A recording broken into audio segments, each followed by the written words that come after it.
जय महाकाल दोस्तों, आप सभी का पवार मैथ्स क्लासेस के यूट्यूब चैनल पर स्वागत है। आज हम जो बात करने वाले हैं, हमारी जो पटवारी के प्रीवियस पेपर की सीरीज चल रही है, उसमें हमारा 20 दिसंबर फर्स्ट शिफ्ट का जो पेपर है उसके ऊपर हम चर्चा करेंगे। ठीक है, लेकिन उसके पहले दो लाइनें हैं। किस्मत के भरोसे बैठने वाले को उतना ही मिलता है जितना मेहनत करने वाले छोड़ देते हैं। बिल्कुल एकदम सही बात है कि किस्मत वाले बंदे को उतना ही मिलता है जितना मेहनत करने वाले लोग एकदम छोड़ देते हैं। तो शुरू करते हैं हम, और पहला सवाल देखते हैं। पहला सवाल हमारा क्या है? तो पहला सवाल है, आरिस समुच्चय 1 2 3 4 5 6 7 8 9 10 में से 6 भिन्न अंकों को चुनता है और उन्हें दिखाए गए चित्र में वर्ग में इस प्रकार रखता है कि प्रविष्टियों का योगफल ऊर्ध्वाधर स्तंभों में 23 तथा क्षैतिज पंक्ति में 12 होता है। प्रयुक्त 6 अंकों का योगफल क्या होगा? मतलब आपको बताना है कि 6 अंक लेना है जिनका अगर इधर योग करें तो 12 आ जाए और इधर योग करें तो कितना आ जाए? 23 आ जाए। तो ठीक होगा हमारे लिए कि हम पहले 12, यानी कि छोटा है, अगर छोटे वाले में हम ऐसे 4 अंक ले लें कि जिनका योग कितना हो जाए? 12 हो जाए। तो देखो, अगर मैं चाहूं कि 1 और 2 3 और 3 6 और 4 10, मतलब यहां तक तो कोई बात बन नहीं पाएगी। लेकिन ऐसा मैं जरूर कर सकता हूं कि भाई अगर 5 4 9 और 3 12, लेकिन ये भी बात कहीं बन नहीं पाएगी, मतलब इसको भी आप ले नहीं सकते। तो आप क्या कर सकते हो? एक आप ले सकते हो 6, 6 और 4 10, ये भी कोई बात बन नहीं पाएगी, यानी 6 से भी अपनी कोई संभावना है नहीं। 5 4 9 3 12 और 1 13। आप ऐसा कर सकते हैं कि एक आप ले सकते हैं 5, एक आप ले सकते हैं 4, एक ले सकते हैं आप 3 और एक ले सकते हैं आप 1। तो 5 और 4 9, 9 और 3 12, लेकिन ये भी बात 12 हो गया भाई। तो आप 3 की जगह क्या करो कि एक और कंडीशन है कि अपन 2 ले लें। तो 5 4 9 2 11 और एक कितना हो जाएगा? 12 हो जाएगा। क्लियर है दोस्तों? मतलब यहाँ का एकदम विजन क्लियर हो गया कि इधर वाले अंक हमारे हो सकते हैं 5 4 2 और 1। हमें क्या देखना है कि इधर देखना है कितना आना चाहिए? 23 आना चाहिए। तो अब इसको 23 बनाने के लिए 5 तो हमारे पास है। अगर 23 में से हम 5 हटा दे तो बच कितने जाएंगे? 18। और 18 के अगर हम दो पार्ट करेंगे तो नौ के पार्ट तो कर नहीं सकते क्योंकि एक जैसे हो जाएंगे। तो हम एक क्या करते हैं? एक को कर देते हैं 10 और एक को क्या कर देते हैं? 8 कर देते हैं। तो 10 और 8 18 और 5 23। और इधर भी कितना हो गया? 5 4 9, 9 और 2 11 और एक कितने हो गए? 12। अब उसने पूछा इनके अंकों का योग कितना होगा। तो देखो भाई, 5 4 9 2 11 और एक 12, और इधर कितने आ जाएंगे? 10 और 8 18। तो अब आप देखो कि भाई 12 और 18 कितने हो गए? 30। लेकिन ऑप्शन में कहीं 30 है नहीं। मतलब ये बात क्लियर हो गई कि भाई आप यहाँ 10 और 8 को भी नहीं ले सकते। जब आप 10 और 8 को नहीं ले सकते, यानी कि पूरी की पूरी कंडीशन हमारी क्या हो गई? गलत हो गई।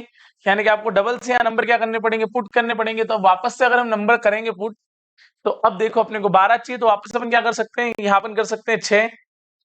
उसके बाद अपन यहाँ क्या कर सकते हैं? 6 के बाद 3, 6 3 9 2 और 1। ऐसा कर सकते हैं? बिल्कुल कर सकते हैं कि 6 3 9 और 2 11, 11 और 1 कितने हो गए? 12।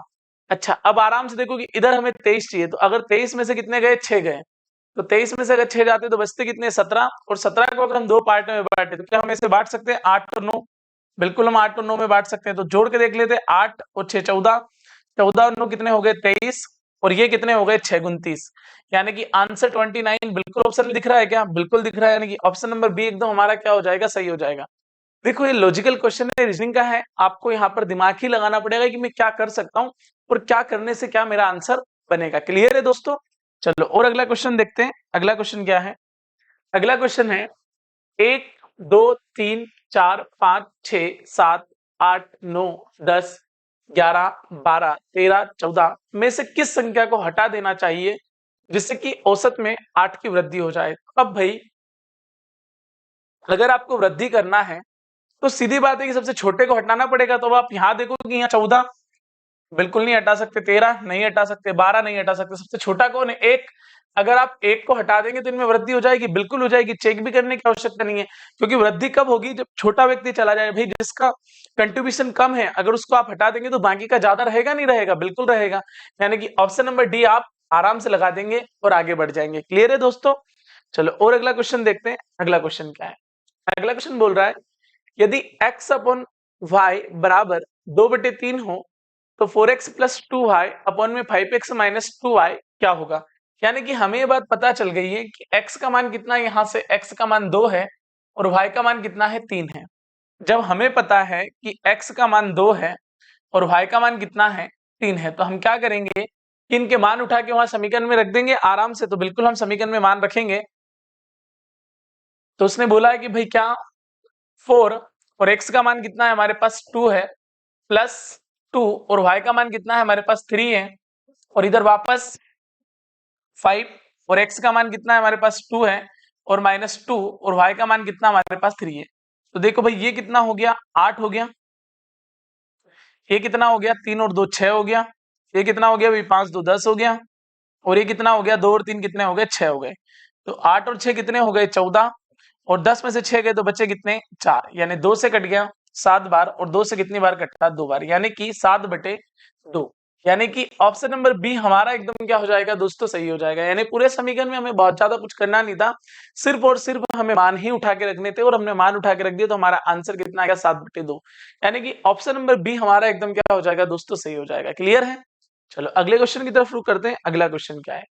अगला क्वेश्चन है, एक टीन की चादर से 7 सेंटीमीटर त्रिज्या और 14 सेंटीमीटर ऊंचाई वाले खुले बेलनाकार डिब्बे को बनाने की आवश्यकता है। चादर के कुल कितने क्षेत्रफल की आवश्यकता होगी? तो आप आराम से देखिएगा भैया कि एक टीन की चादर से 7 सेंटीमीटर त्रिज्या और 14 सेंटीमीटर ऊंचाई वाले खुले बेलनाकार। तो भैया अगर अपने को बेलनाकार बनाना है तो बेलनाकार कैसा बनेगा? ऐसा बनेगा बिल्कुल बेलनाकार।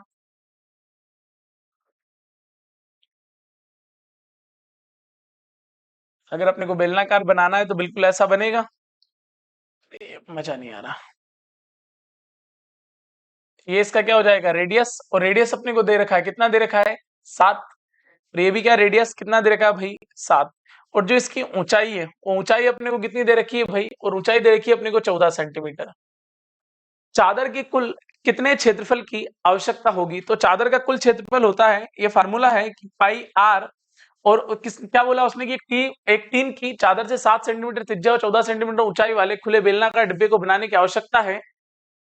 चादर को कुल कितने क्षेत्रफल की आवश्यकता होगी? तो पाई आर, और वो होता है 2h प्लस आर। जो कुल अपनी चादर की आवश्यकता होगी उसका फार्मूला क्या होता है? होता है पाई आर और 2h प्लस आर। अब हमें पता है कि भाई पाई का मान कितना है हमारे पास, पाई का मान है 22/7, और आर भी हमारे पास कितना है 7, और ये कितना 2 इंटू एच यानी कि 14, और प्लस में क्या 7। अब आप आराम से देखो कि ये 7 से ये 7 कट गए हैं, 14 2 28, 28 और 7 कितने हो गए 35, यानी कि 22 इंटू 35। तो भैया कितना हो जाएगा 35 2 70 के जीरो, कैरी आउट कितने किए 7, 35 2 70 और 7 कितने हो गए 77, यानी 770। यानी कि ऑप्शन नंबर सी हमारा एकदम क्या हो जाएगा दोस्तों सही हो जाएगा। क्लियर है? चलो और आगे बढ़ते हैं। अगला क्वेश्चन हमसे क्या बोलना चाह रहा है, अगले क्वेश्चन को समझते हैं। अगला है कि इनका औसत निकालिएगा। तो आप आराम से औसत निकाल सकते हैं, यानी सबको जोड़ना है।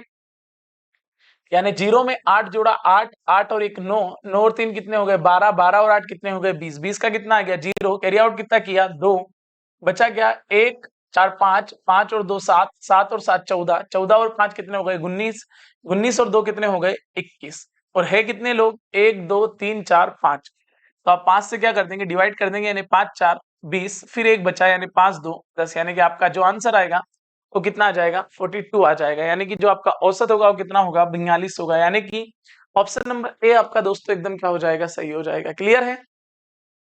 चलो अगले क्वेश्चन को समझते हैं। अगला क्वेश्चन क्या बोल रहा है? अगला क्वेश्चन है 10 की घात 4 इंटू 10 की घात 5, और नीचे है 10 की घात 6 इंटू 10 की घात 7। अब आपको अच्छे से पता होना चाहिए कि जब आधार समान है तो घातें जुड़ जाती है। यानी कि आप इसको क्या लिख सकते हैं 10 की घात 4 और 10 की घात 5 को क्या लिख सकते हैं, आप आराम से लिख सकते हैं इसको आप 10 की घात 9, और इसको क्या लिख सकते हैं 6 और 7 13, बिल्कुल लिख सकते हैं। तो इसको क्या लिख सकते हैं 6 और 7 13, यानी 10 की घात क्या लिख देंगे आप 13 लिख देंगे। क्लियर है दोस्तों? अब जब आप इसको 10 की घात 13 लिख देंगे, और आपको ये पता होना चाहिए कि जब आधार दोनों के एकदम कैसे हैं समान है, ये ले हाँ दोनों के आधार कैसे हैं भाई एकदम समान है। जब आधार समान है तो देखो 13 में से 9 जाएगा तो बचेगा कितना 4, यानी कि 10 की घात 4। अब 10 की घात 4 क्या होता है, उसका मतलब होता है कि भाई 10 का 4 बार गुना कर दो, यानी 1 2 3 और 4। तो आप आराम से देखो अगर इसमें भाग देंगे तो क्या जाएगा 0 1 2 3 4, 1 2 3 और 1 आ जाएगा चौथा। यानी कि ऑप्शन नंबर डी एकदम आपका क्या बनेगा दोस्तों, राइट आंसर रहेगा। क्लियर है? चलो और अगले क्वेश्चन की तरफ रुक करते हैं। अगला क्वेश्चन क्या है? तो अगला क्वेश्चन है हमारे पास कि 4x² minus 12xy plus 9y² क्या होगा। मतलब ये फार्मूला है, मतलब इसको फार्मूले के रूप में दे दिया उसने, तो आप इसको क्या लिख सकते हैं, 4x² माइनस के 12xy और प्लस में क्या 9y²। तो आप इसको क्या लिख सकते हैं भाई, इसको आप लिख सकते हैं 2x, इसको क्या लिख सकते हैं आप 2 इंटू 3 और इंटू में क्या आ जाएगा 2 आ जाएगा और साथ में क्या आ जाएगा xy, यानी कि 2 3 6 6 2 कितने हो गए 12 और 9y² को अपन क्या लिख सकते हैं, इसको अपन लिख सकते हैं भाई 3y, यानी 3 का और कितना होता है 9 और y का स्क्वायर कितना होता है y² होता है। तो ये फार्मूला क्या बन गया, बन गया a माइनस बी का होल स्क्वायर, यानी कि इसको अपन बोल सकते हैं 2x माइनस 3y का होल स्क्वायर। क्लियर है दोस्तों? यानी आंसर नंबर कौन सा हो जाएगा हमारा, एकदम सी हो जाएगा, यानी सी नंबर का आंसर एकदम क्या रहेगा हमारा, सही रहेगा। ये फार्मूला क्रिएट किया मैंने, ऐसे ही लिख दिया इसको, है ना। क्लियर है ना दोस्तों? चलो और आगे बढ़ते हैं। अगला क्वेश्चन क्या है? अगला है यदि अंडर रूट 39.0625 बराबर इतना है तो इसका मान कितना होगा। तो आप आराम से देखो कि उसने बोला है 39.0625 और बराबर में बोल दिया 6.25।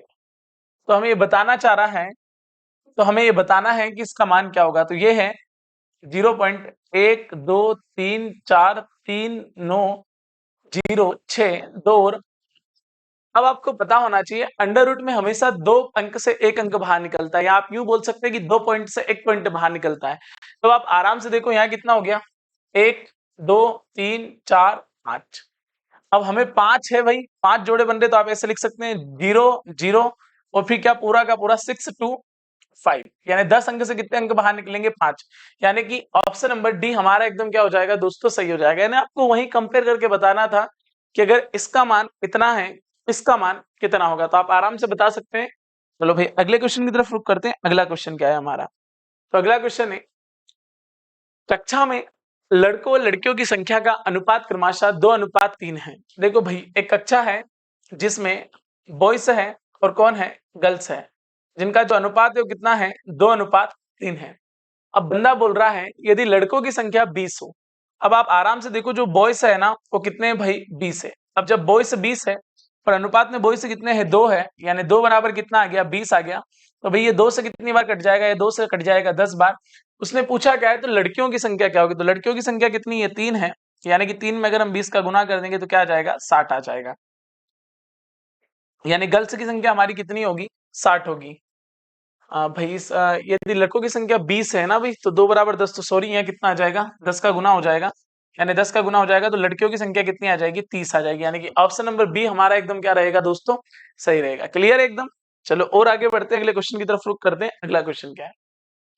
हेमा पूर्व से पश्चिम की ओर 7 किलोमीटर चलती है और फिर दाएं मुड़कर 2 किलोमीटर चलती है, वहां दाएं मुड़ती है और 2 किलोमीटर सॉरी दाएं मुड़ती है और 5 किलोमीटर चलती है। आरंभिक बिंदु के संदर्भ से वहां किस दिशा में स्थित है।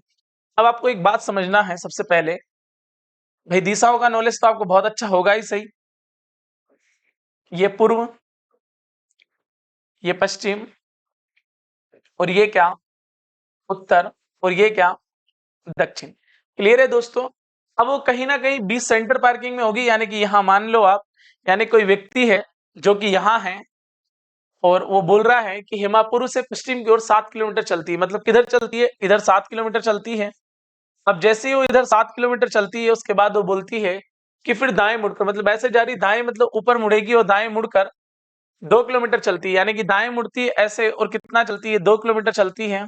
इसके बाद वो बोल रहा है वहां दाएं मुड़ती है और 5 किलोमीटर, वापस ऐसे दाएं मुड़ती है और कितना चलती है 5 किलोमीटर चलती है, तो वापस दाएं मुड़कर कितना चल जाएगी 5 किलोमीटर चलती है। आरंभिक बिंदु के संदर्भ में अभी वहां किस दिशा में, तो भाई आरंभिक बिंदु उसका ऐसा है केंद्र बिंदु, तो आरंभिक बिंदु की दिशा में कैसी ये वाली दिशा, और ये वाली दिशा को अपन क्या बोल सकते हैं भाई, ये हमारा क्या है उत्तर है और ये हमारा क्या है पश्चिम है।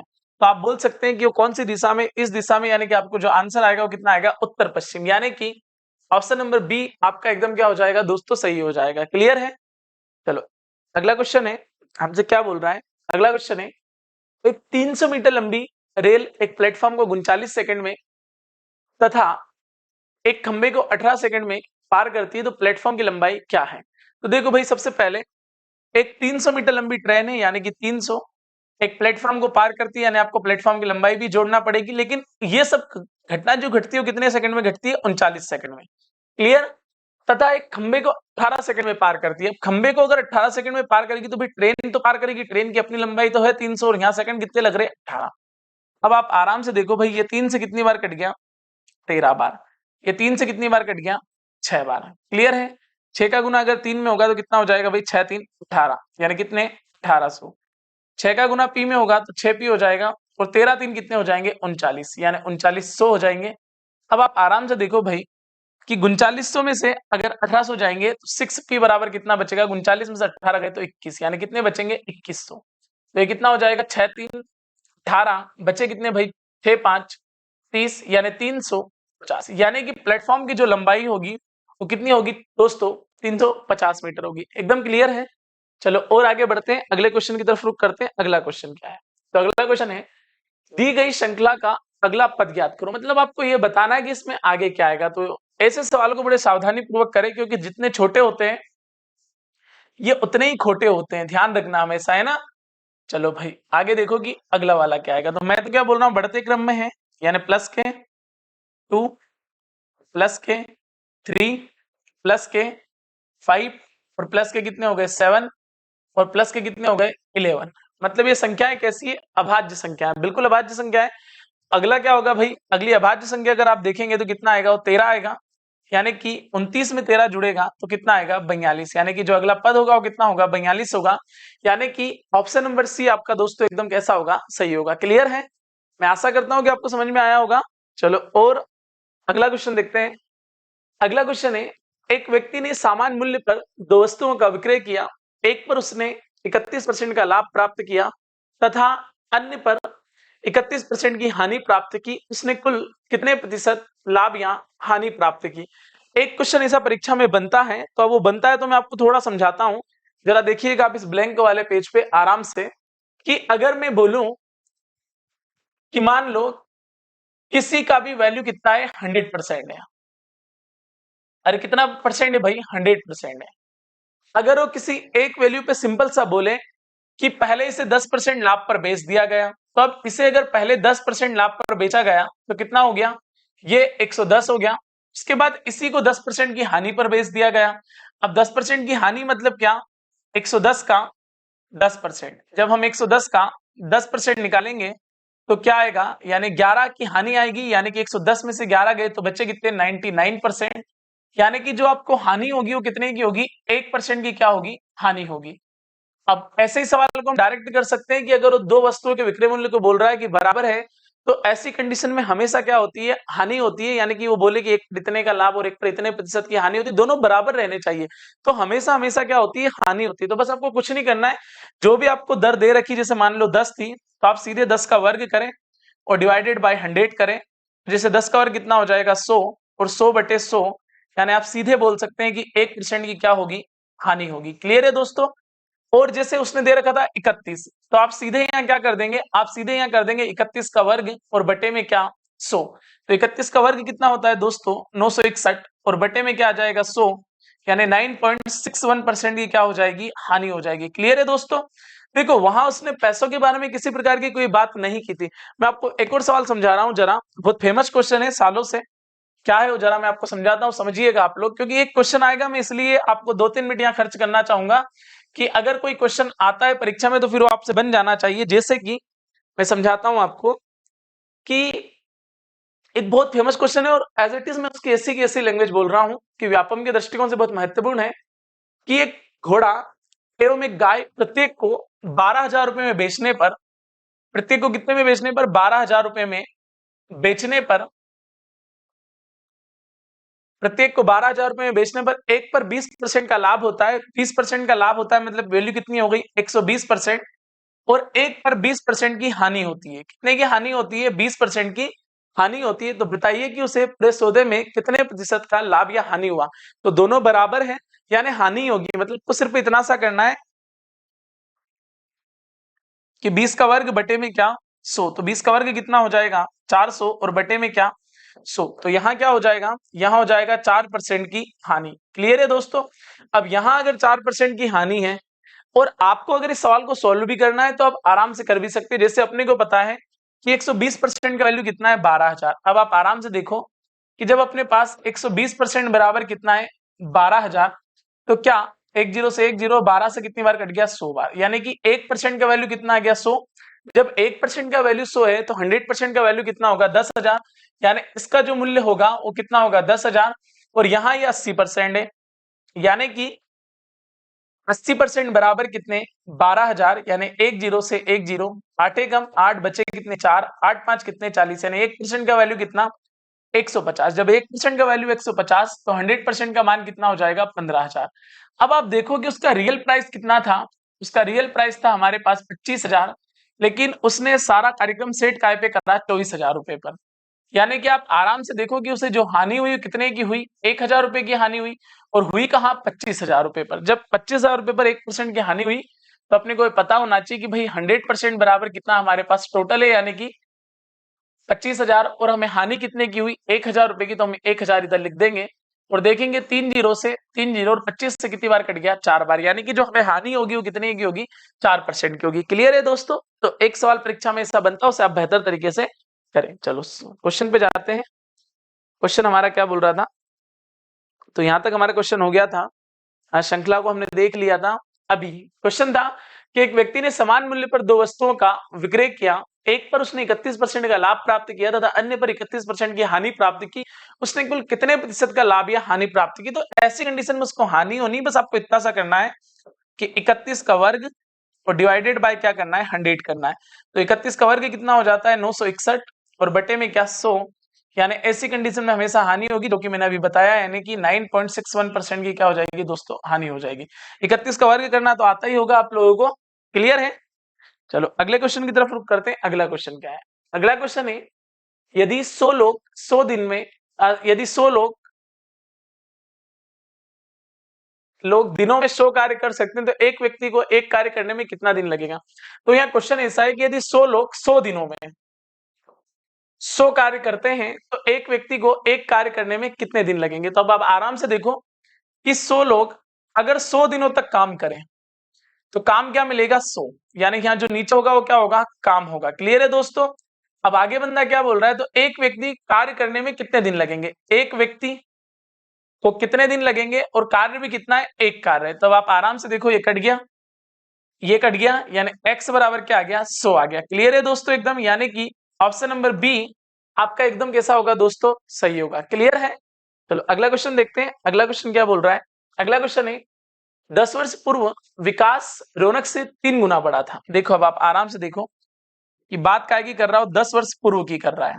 अब अगर वो बात 10 वर्ष पूर्व की कर रहा है तो 10 वर्ष पूर्व विकास रौनक से 3 गुना बड़ा था। जो विकास था ना भाई, रौनक से कैसा था, 3 गुना बड़ा था। यानी एक तो एक कितना हो गया, 3 हो गया। अब विकास रौनक से 40 वर्ष बड़ा है। मतलब देखो उम्र का अंतर सदैव बराबर रहता है, उम्र में ज्यादा अंतर कम ज्यादा नहीं होता है। क्योंकि कोई व्यक्ति अगर मुझसे 20 साल बड़ा है तो जीवन भर ही मुझसे क्या रहना, 20 साल बड़ा है। तो अब ये कितने साल बड़ा है, 40 साल बड़ा है। तो आप आराम से देखो कि यहाँ अंतर कितने का, 3 और 1 में 2 का। यानी 2 से कितनी बार कट गया, 10 बार। यानी कि ये कितने का हो गया, ये बंदा हो गया, इसमें 10 का गुना कर देंगे तो रौनक से कितने साल बड़ा है, ओ 40 साल बड़ा है, सॉरी ब्रो।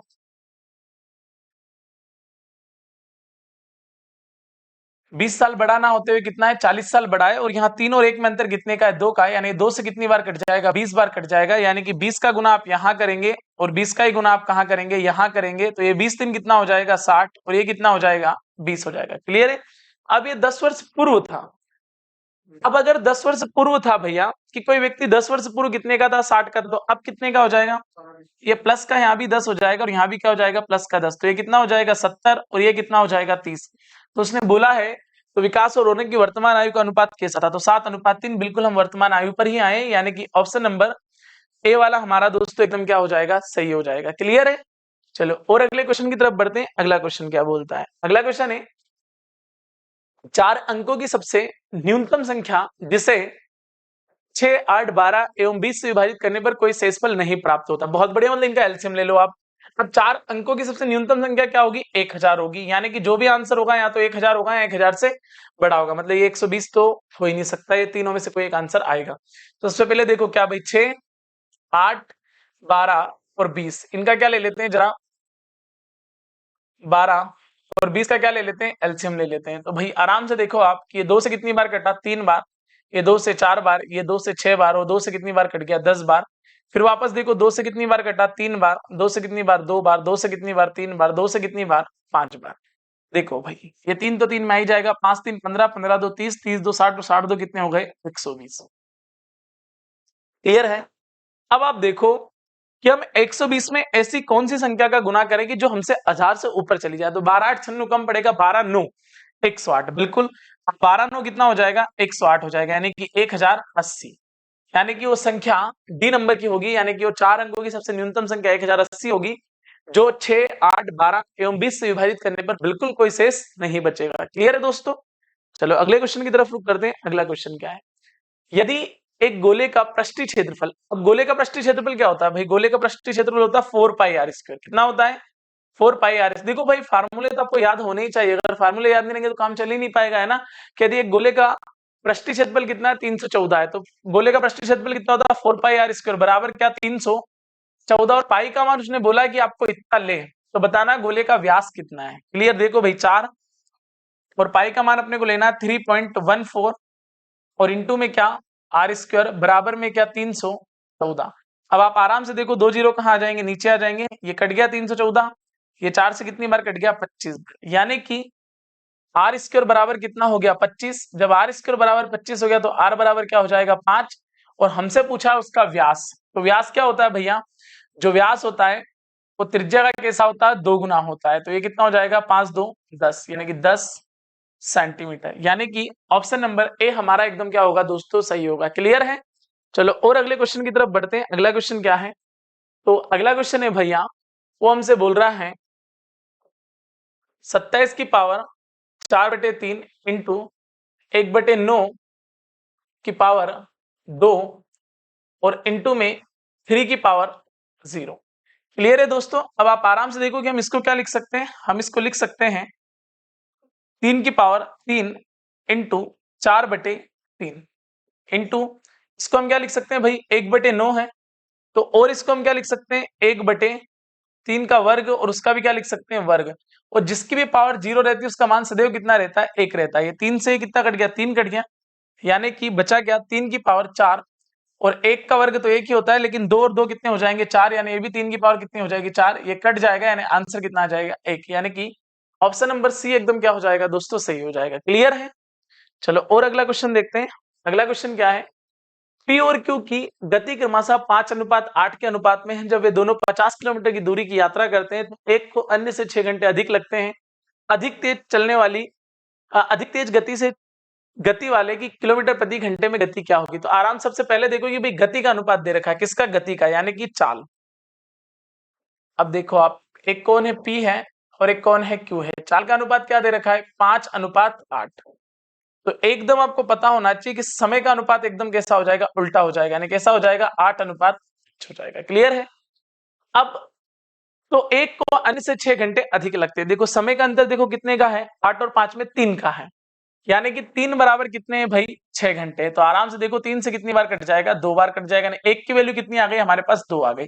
जब 1 की वैल्यू हमारे पास 2 आ गई तो अधिक गति वाले की गति किलोमीटर प्रति घंटे में क्या होगी? तो चाल देखो कितनी है? 8, ये ज्यादा है, यानी कि 8 2 कितने हो जाएंगे? 16, यानी उसकी चाल जो होगी वो कितनी हो जाएगी? 16 किलोमीटर प्रति घंटे, यानी कि ऑप्शन नंबर बी आपका एकदम क्या होगा? सही होगा। अब 50-50 क्या एक दूरी है जो दोनों के लिए कैसी है? बराबर। इसमें उलझना नहीं है, बस आपको ये कॉन्सेप्ट क्लियर होना चाहिए कि चाल और समय का अनुपात हमेशा क्या होता है? उल्टा होता है। जैसे कि जो व्यक्ति बहुत तेज चलता है, सीधी सी बात है भी, उसे समय क्या लगता है? कम लगता है, और जो व्यक्ति बहुत धीरे चलता है उसे समय क्या लगता है? बहुत ज्यादा लगता है। क्लियर है दोस्तों?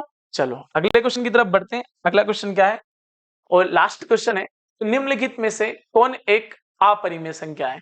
तो भाई अपने को देखना है कि अपरिमेय संख्या का मतलब होता है कि जिन्हें p/q के रूप में नहीं लिखा जा सकता, वो क्या कहलाती है?